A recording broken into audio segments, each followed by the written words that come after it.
I wanted to, so that's, that the political messaging should sort of come alongside the stimulus package, and that's how the stimulus package might work well. And I think the point of reducing hardship of people at different levels is very critical to even the revival of the economy. Right.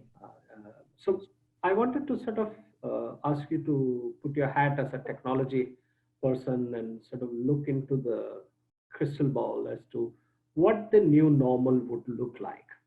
So there's a lot of work from home. Yesterday, Martin Wolf, who's the chief economic editor of the Financial Times, was mentioning that just about 6 or 7 people are at the office, and the entire paper is being put out by from remote.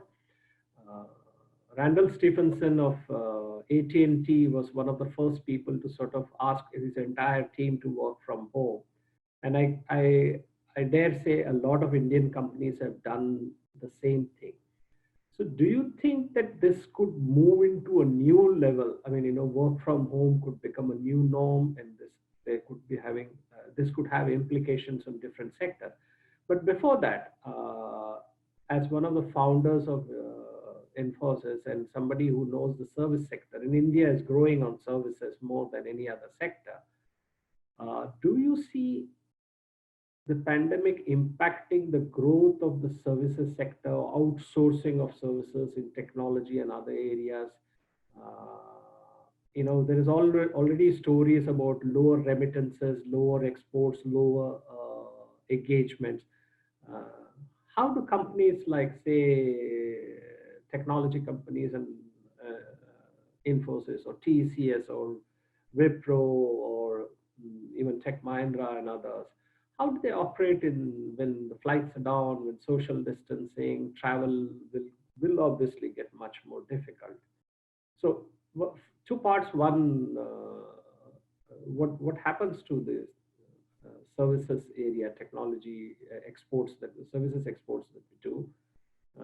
Do you see this going into a new area? And what's the new normal that you see post-pandemic? So the IT services sector will get impacted because their clients are impacted. They work with the global 2000 companies, the largest companies in the world, and every one of them is facing decline in revenues. Especially if you are in the area of travel, hospitality, to some extent restaurant Yes, business, true. etc. And that will get transmitted to the IT industry, IT services industry, and they will see decline in revenues. But what I have experienced in the past, for example, the financial crisis of 2008, the best thing about the relationship is very sticky. They have done an excellent job of servicing these clients. The customers are very loyal, and when things start picking up, you will see revenues going up for these companies. These companies are zero debt companies. They have huge cash balances. They will be able to manage this downturn much better than, I believe, any other industry sector. They have very loyal clients, and they have very deep pockets and financially strong. The leadership is also very experienced in managing crisis, and they will be able to manage this. To your second question on how life is going to change. Sorry to, I thought of something else. I mean, there's a lot of talk about deglobalization, regionalization. Do you see that affecting services the IT services area? Do you see American companies sourcing services in America, European companies sourcing services in Europe, and shrinking the world, as if I may say so? Not really, because this is a question of availability of talent. And, if you look at US, if you look at Europe, they're all aging societies. Less number of people are going for technical education, more towards liberal arts and things like that. Hence, they don't have the number of people required to serve the demand for technology, and the demand for technology is only going up rather than going down. And as we transition, and that's the second part of the question that you asked, we're transitioning much faster than ever before to become a digital society. True. Now, every aspect of our life, even family interactions, it used to be just WhatsApp, but now family interactions are actually on video now, right? Every aspect of our life is becoming digital. We are ordering grocery, because that has become the normal, because we can't go out and shop. So every aspect of our life is becoming digital. All payments are becoming digital, everything. And that means every business will have to continue to spend on this transition, will have to continue to spend on technology, and this will accelerate. Even sectors that didn't do this, for example, healthcare, telemedicine has become the norm. Electronic medical records will become the norm, because that's the only way you can actually make sure that all the people involved are on the same page and is able to service the patients. So this transition will require significant investment in technology, and that's the reason why I think the IT industry will see growth in the future, except for the downturn. And we will, as individuals, as society, we will definitely move to the new normal. When I talk to startups, less than 30 employees, less than 20 employees, they say we don't need an office in the future. We work as well, and our productivity is better, because they say we are not commuting. We don't have the need to fly just for one meeting. So to think about just this, normally you would have said, I'll come to Delhi or Bombay, let's do a face-to-face interview. We are much more productive. You just woke up, ate your breakfast and came.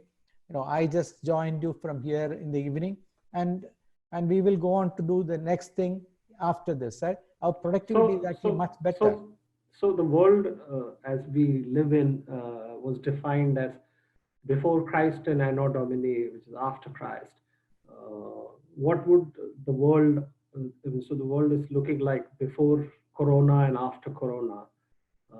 So what are your top three sort of crystal gaze ideas after Corona? More work from home, more online education, more telemedicine? Yes, clearly. And, there was a very interesting comment I saw today. For colleges, the biggest challenge they face is right now they need to do online education to survive. But they can't allow people to get used to online education, because then the rationale for a physical college will actually go out of the window, because people will get used to doing online education. So they have a catch-22 situation right now.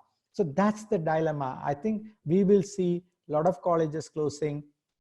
We will see many types of work changing as we go along, institutions changing as we go forward, and hopefully less commute and less air travel and things like that, pollution levels coming down. We address the issue of climate change and things like just cleanliness. In a country like India, the need for cleanliness suddenly has become center stage, right? So I hope that some of these changes are changes for good, and we must embrace them, and we must make them into permanent changes. The old philosophers used to say that the only way to maintain status quo is to embrace change. And so on that hopeful and optimistic note, people who is logged into the webinar wants to know whether India should, whether the way to go is FDI. We sort of open up because there might be changes in the supply chain, de-risking of supply chain from China. I mean, we have till now sort of looked at, we thought that we have a global supply chain, but actually it was a Chinese supply chain. So that is changing. So what can India do more? Yeah. So these are two separate things, actually. One, we need to build resilience in our economy we need to make sure that critical parts of the supply chain are available locally so that disruptions don't happen. We need to diversify our dependence from a country perspective, such that again, we don't create single point failures and things like that. So the resilience, building resilience in the supply chain is extremely important. And the second part is for FDI. I think we need to be the best in attracting investments, best place, because investments will allow us to improve our governance processes. We become more competitive. So I see the ability to attract investments as part of India becoming competitive in every aspect. We must be able to attract the best people to come and live and work and learn from India. We need to attract the best investments from outside so that our capital utilization becomes very efficient. So these are actually aspects of making the economy competitive as a country becoming more competitive. And that's how I see it. So there are a couple of more questions, very interesting ones. So one is, there is a proposal in being considered in government that about how to raise money for the stimulus package. And one idea is that public sector shares of listed public sector entities should be pledged to the Reserve Bank of India and money raised.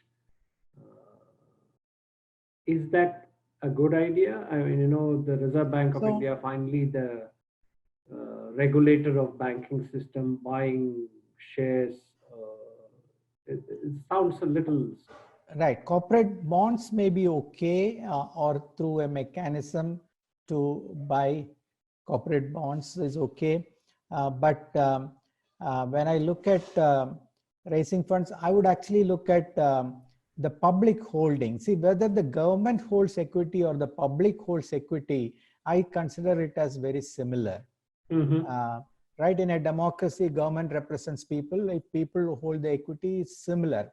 So I would actually suggest that our public sector undertakings become a lot more publicly held and government shares come down, and it will also bring and create a strong board, so better accountability in these public sector undertakings. Another question that has come up is that would the downturn and the shock to the economy scare away entrepreneurship? That is something I worry about. If, let's say, a large number of startups end up failing, we will have a generation, which is, maybe 5 years, 10 years of people worried about doing a startup, worried about joining a startup, etc. I don't want that to happen. And in fact, I would prioritize actually helping startups in this time, so that, we support as many startups to survive. Personally, when I look at my philanthropy, I've directed part of my philanthropy to supporting startups. I consider that as a philanthropy during this downturn, so that we can ensure that, we are the third largest ecosystem for startups. We need that to create an innovation-led economy. We need that to create an economy that reacts with speed, because startups, do things at speed. And we can't lose that. Students were actually going to startups, starting businesses, etc. We must sustain that. There's one final question before, and that the ways to fund entrepreneurship, the ways to fund businesses may change.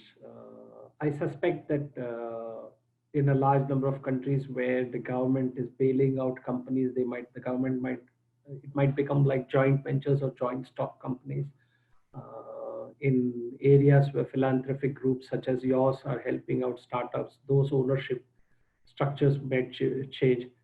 Do you see the way, the design of a company, the firm, as we say, changing in the days to come because of the exigencies of funding, of exigencies of who holds equity?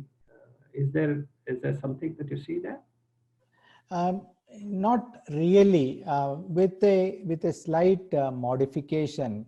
See, one interesting experiment that happened in India is this creation of the India Stack for Financial Services. It was created through a public-private partnership run primarily by volunteers. And that platform is actually a public good. On top of that, now we have payment gateways and things like that. All the banks are linked to it. And the result of that is today, we have, I believe, one of the best and one of the lowest cost financial infrastructure in the world. Absolutely, absolutely. I think right? NPCI is world class. Right. So that is a model that we can take forward. That's the model we are actually trying now in healthcare to create a platform on which healthcare services can actually be bolted on, and citizens will have choice. See, we need to create the most efficient. That means competition must be there, but we also want to create the lowest cost services. And that can only happen if we use a uniquely India model for things like healthcare. If you look at US healthcare, for example, very expensive, unaffordable for most people, even in the US, and still not giving you the results that you require. The results are not good. So we need to look at newer models, and that's what I believe as an example we've got from the telecom. We've got the best telecom infrastructure, the lowest cost. Now we have got the financial sector infrastructure at the lowest possible cost. I think we need to look at these models.